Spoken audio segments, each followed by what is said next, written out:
Pagi, Bu. Gimana kabar kalian hari ini? Baik. Semua ya.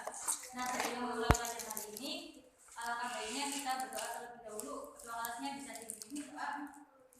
Jamin. Selesai. Hari ini ada yang sudah berangkat? Berangkat semua? Berangkat semua ya? Ya. Nah, anak-anak, pada kesempatan kali ini kita akan mempelajari tentang statistika dan peluang kelas 8. Adapun tujuan pembelajarannya, yaitu yang pertama, siswa dapat memahami bentuk penyajian data. Yang kedua, yaitu siswa dapat memahami keunggulan pemusatan data. Nah, pada kelas 7 kemarin kan kita sudah mempelajari tentang statistika, namun menggunakan data yang tunggal. Nah, kali ini pada kelas 8 kita mempelajari tentang pemusatan data, yaitu data yang kelompok. Kemudian ada pun penerapan statistika pada kehidupan sehari-hari. Yang pertama yaitu untuk perhitungan nilai rapot, yang kedua sensus penduduk, yang ketiga perhitungan cuaca dan lain sebagainya. Dan yang pertama ada materi statistika. Ada yang tahu materi statistika? Statistika adalah pengertiannya, ada yang tahu? Ilmu yang mempelajari bagaimana cara merencanakan, mengumpulkan, menganalisis, lalu menginterpretasikan dan akhirnya mempresentasikan data. Ya, pada intinya statistika adalah ilmu yang digunakan untuk mengolah data ya. Kemudian ada penyajian data. Penyajian data ada dua, yaitu tabel dan diagram. Kalau diagram sendiri dibagi menjadi 3, yaitu ada apa saja? Diagram garis, diagram lingkaran kecil.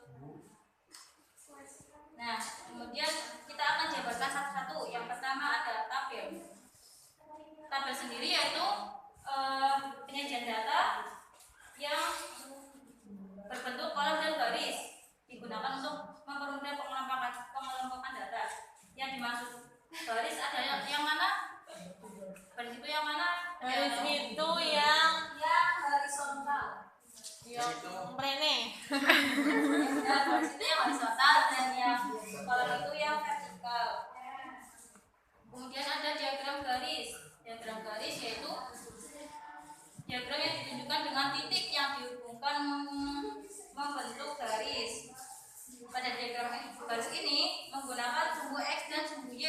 Kalau sumbu X itu yang horizontal atau yang menyamping, dan yang sumbu Y itu yang Vertikal. atau yang atas bawah ya.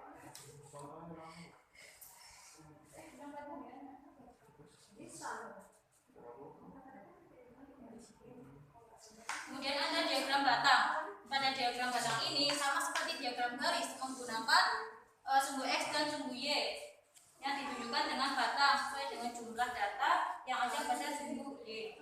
Kemudian diagram lingkaran. Diagram lingkaran itu berbentuk lingkaran. Biasanya itu berbentuk persentase dan derajat. Ada yang tahu kenapa menggunakan persentase ataupun derajat? Karena nilai satu lingkaran penuh itu berjumlah 100% ataupun 360 derajat. Nah, cara menentukan persentasenya yaitu data yang ditanyakan kemudian dibagi total data, kemudian dikalikan 100%, dan untuk derajat yaitu data yang ditanyakan kemudian dibagi total data dan dikalikan 360 derajat. Kemudian ada pemusatan data. Yang pertama mean, median, dan modus. Pengertian mean yaitu mean adalah nilai tengah, median nilai tengah, dan modus nilai yang Sering muncul. Yang pertama ada mean untuk data kelompok. Rumusnya yaitu sigma fxi kemudian dibagi menjadi fi. Nah, untuk contoh pada tabel ya.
Nah, perhatikan anak-anak, cara menentukan meannya yaitu dengan rumus sigma F kali XI kemudian dibagi frekuensi.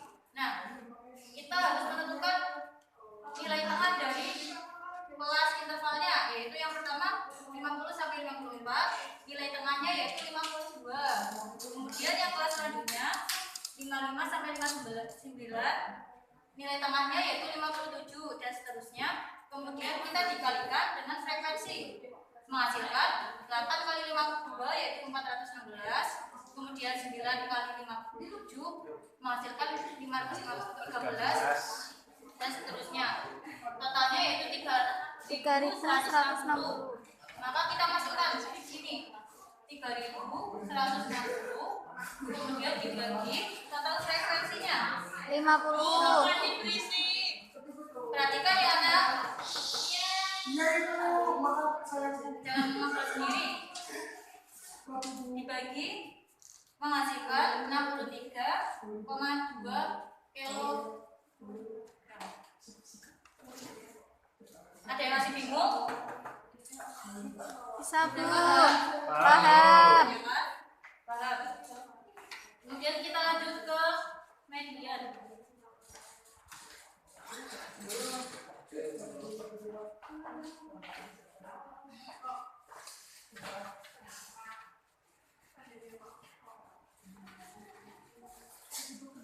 Median yaitu nilai tengah dengan rumus TB ditambah N min F dibagi FM kemudian dikalikan P. Contohnya ada tabel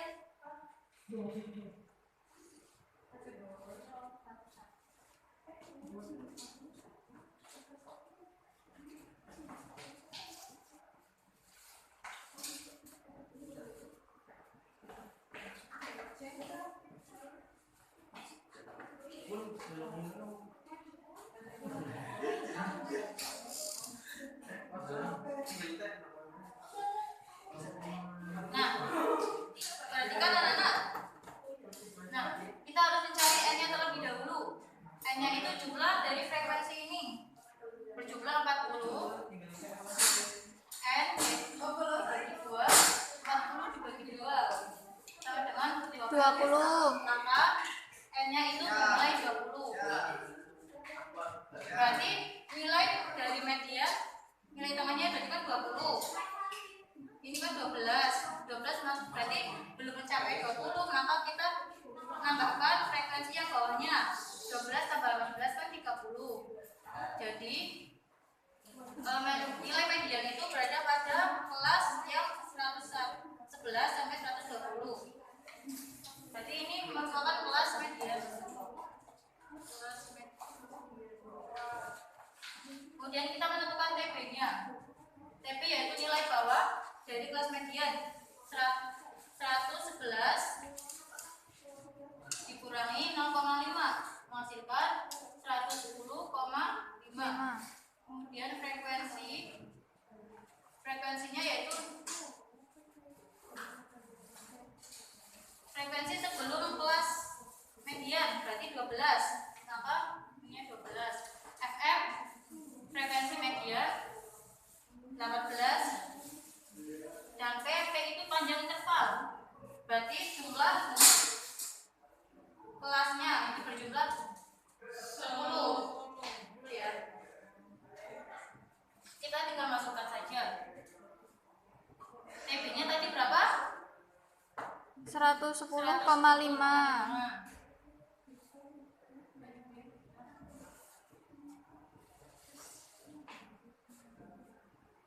Jadinya 110,5. Kemudian ditambah N-nya berapa? 20. N-nya 20. F-nya berapa? 12. Bagi FR-nya 18. dan panjang intervalnya 10.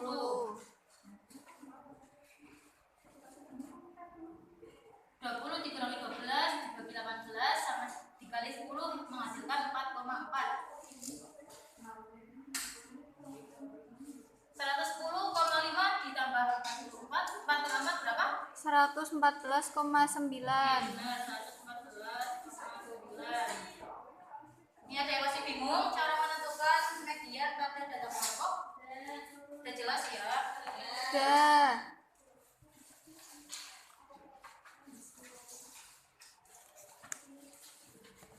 Kemudian kita lanjut ke modus untuk data kelompok.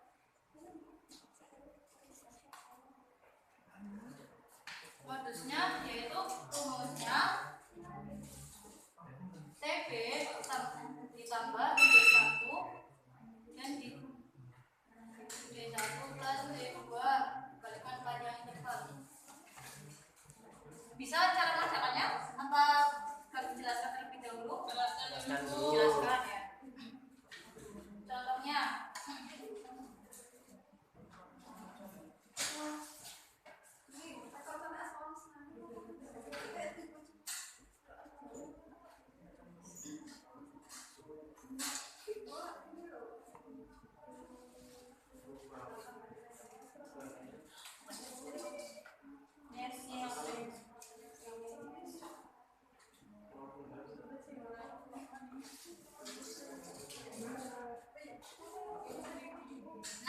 untuk modus memasukkan nilai yang sudah muncul, maka kita ambil kelas modusnya yaitu yang frekuensinya paling banyak.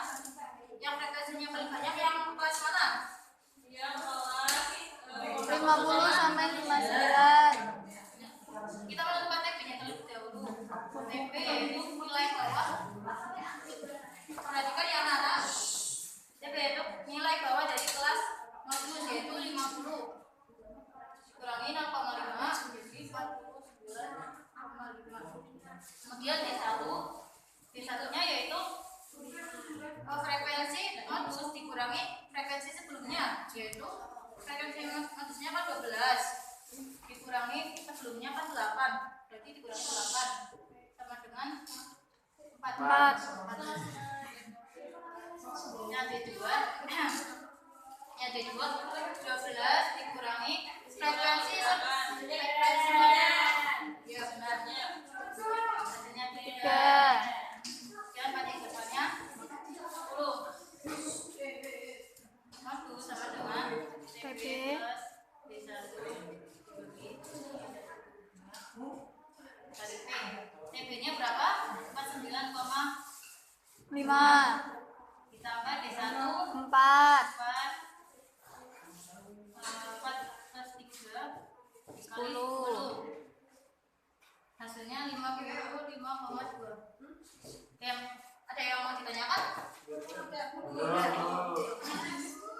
Nah, untuk selanjutnya ibu bagi kelompok jadi kelompok mana berisik? Mbak Nika sama Kamila. Ibu kasih waktu 1 detik. Bilang aja Bu. Ya, pada gambar yang pertama itu contoh. Ya, Pak. Gambar yang pertama itu contoh.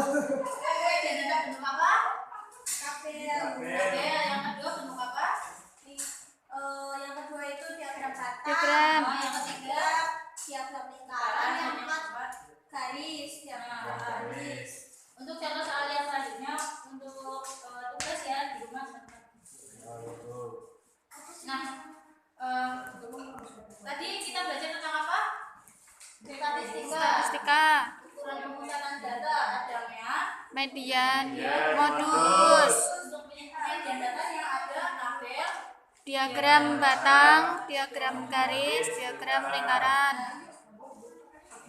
Baik, karena waktunya sudah selesai, kita akhiri pembelajaran ini. Kita